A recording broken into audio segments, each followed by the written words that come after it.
Welcome to Meet Me in the Penthouse. I am Amy, along here with my sister Molly.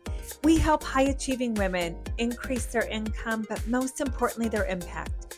We are neighbors, sisters, and business partners. We have built 8-figure businesses together, traveled the world together, raised our children together, mentored thousands of men and women together, and it's all because we have a penthouse mindset. We aim for the top, and we show others how to empower themselves to peel back the layers and truly step into their greatness and calling. Welcome to Meet Me in the Penthouse.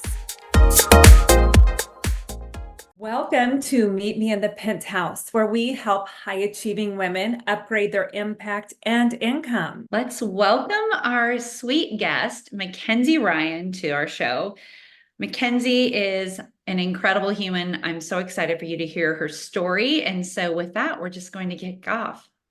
Mackenzie, tell us a little bit about your journey. As you are an amazing entrepreneurial woman, we'd love to have you tell us about your journey. Yes. Thank you, Molly and Amy, so much for having me on the podcast. I'm so excited for you guys. This is going to be incredible.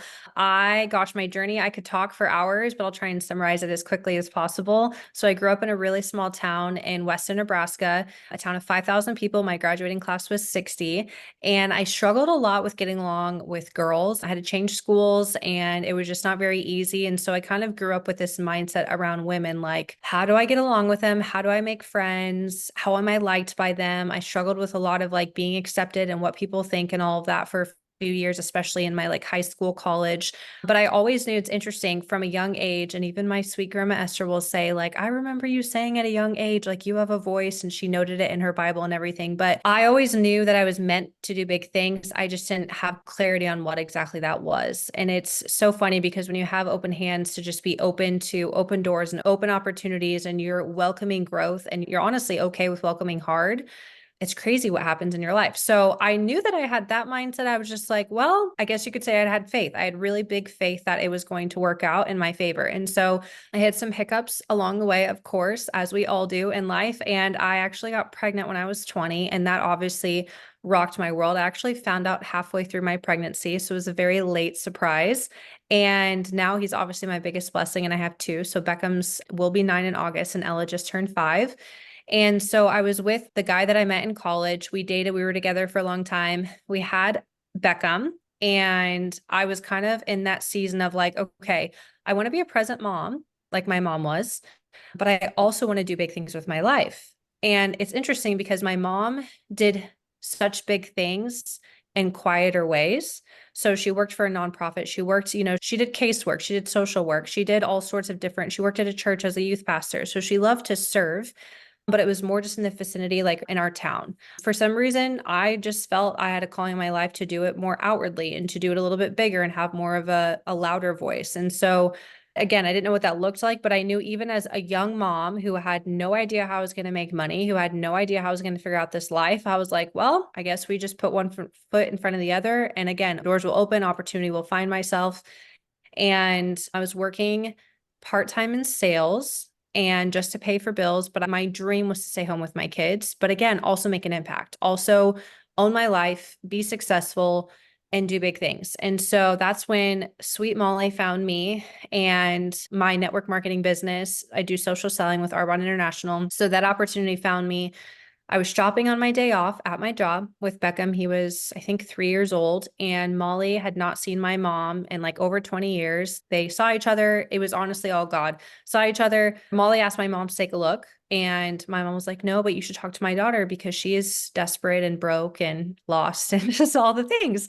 So honestly, I had really no choice, first of all, because my mom volunteered me to meet with Molly. But secondly, is I just knew, like, if nothing changed, nothing changes. And I was actually like researching online about blogging and influencing and all of these things on social media.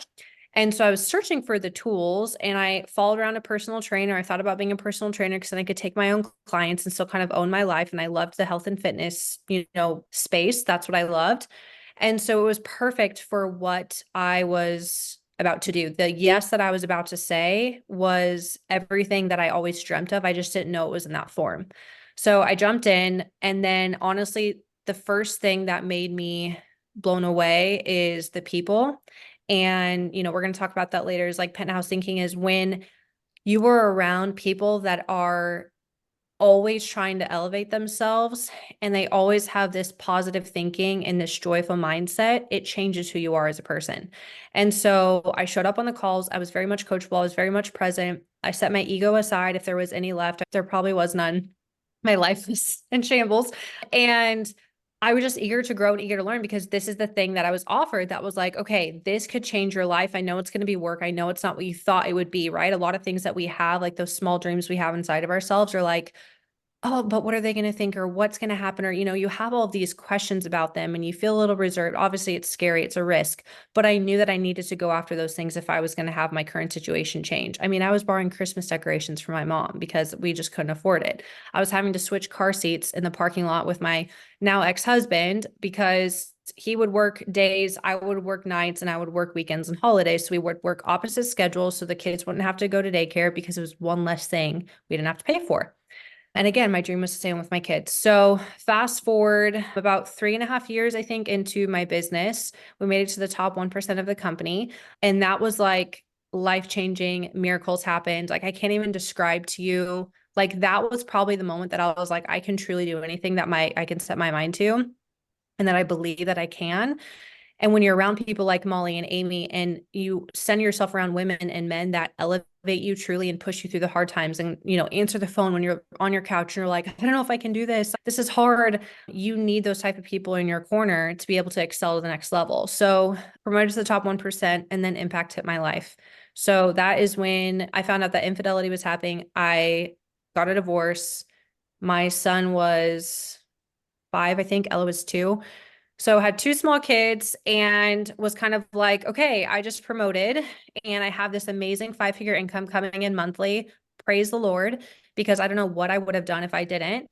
And it's crazy that, like, the things that those dreams that you have in your heart, I feel like they're given to you at a time when you truly need to act on them, because you don't know what impact is coming. Like, you don't know when your life, because no one's exempt from it, right? We're all human beings.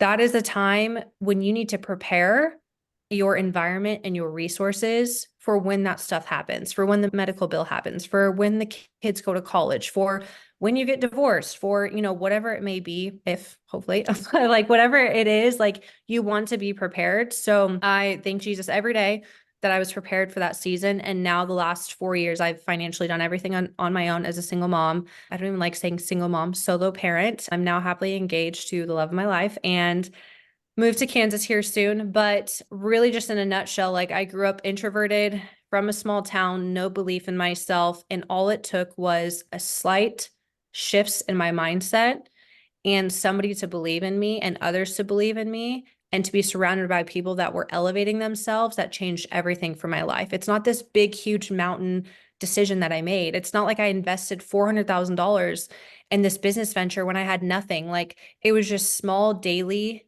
decision changing and, like, mindset changing and habits that I changed to change everything in my life. And so since then, I've just been trying to actively do that. And the sky's the limit now. Like, I have no cap on what I know I can do. And I'm still uncertain of what the future might hold. It's okay to have that. And in fact, it's good. But for me, it's like, I know that I can do anything that I put my mind to and believe that I can. And I know I need to always surround myself around people that are elevated even more than I am right now. So, like we say, is the day you stop growing is the day you actually die. So that's kind of, for me, that penthouse thinking is like, okay, growth, constant growth is always where I want to be. And kind of this constant sense of being uncomfortable, which is another season I'm in, moving out of state with my 2 littles. It's like, it's uncomfortable, but I know on the other side of that is going to be massive growth. And again, because I'm elevating myself and hanging around people who have those, daily habits and that mindset. So I don't know if I missed anything, but we can elaborate more if we need to, but that's kind of like my journey, my last 10 years of my life in a nutshell. I think it's so powerful, Kenzie. And I think you answered the question, but just say it again to you, just to wrap it up. What does living in the penthouse mean to you? Okay. Living in the penthouse, you guys, I love this question. And it's kind of a tough one because it can mean so many different things. And I think success looks different for everyone. For me, Penthouse is definitely, from a material perspective, my goal and my dream has always been to have a beautiful home in the country, wraparound porch, organic modern decor inside, super long dining room table to sit all of my family at the holidays, a massive pantry where all the kids, they're probably going to be a mile or 2 miles away, but they can ride their bikes or whatever to our house and go into the pantry and grab snacks, and they feel at home and they feel comfortable. I'm having youth groups, gatherings at my house, and it's just a house full of love. It's warm, it's cozy. There's horses in the back. We might even have, I don't know, maybe some chickens, who knows, some sort of animals. But I imagine the smell. I imagine even downstairs having this space, even for my fiance, Anthony, there's a movie theater room, and his favorite smell, actually, it's nostalgic for him, is popcorn, because it reminds him of games, basketball games growing up. That's the one thing he can remember, is the smell of buttery popcorn. So I've even imagined down to what it smells like, what it looks like, what it feels like, who's going to be there, who's going to be gathering at my home. That is the peak for me. And it's not anything again, success is different for everyone. I want to have another actually second home somewhere warm where we can go travel, probably Destin or somewhere where my family can easily travel to, Arizona, maybe Scottsdale. But for me, it's just a simpler, slower life, but making it a massive impact outside of my home and in my home every single day. I always say your mission starts in your home. So with my kids, that's my first. I'm showing them what it means to be present and live in simplicity of life and just take everything in. But I'm also teaching them how to walk outside the front door and be a little hustler, be able to work hard and make an impact and show others how to do that. So that's kind of Penthouse thinking, and also just being around, like I said, people constantly eager to grow, and always elevating myself and putting myself in rooms where people are making 10 times the money that I am, that are making 10 times the difference in the impact I am. So I know that that's you become eventually that person that you surround yourself with, those people. So that's kind of my biggest goals as far as Penthouse thinking, but also just being a woman of God. That's probably first and foremost my priority, is to be that Proverbs 31 woman. I actually listened to a reel last night, and I kind of forgot what Proverbs 31 said, but I listened to the full passage and I felt such conviction about not waking up early, because it says, a woman who wakes up early before her house and prepares the home and the meals for her family and her servants is one that's, prosperous and blessed and all the things. And I'm wow, I need to wake up early. That's the one thing that I know I need to do different. That's separating me from probably that penthouse. That's where I want to be, right? So for me, it's just embodying those ethics and those morals that are biblical that I know will excel me into the penthouse.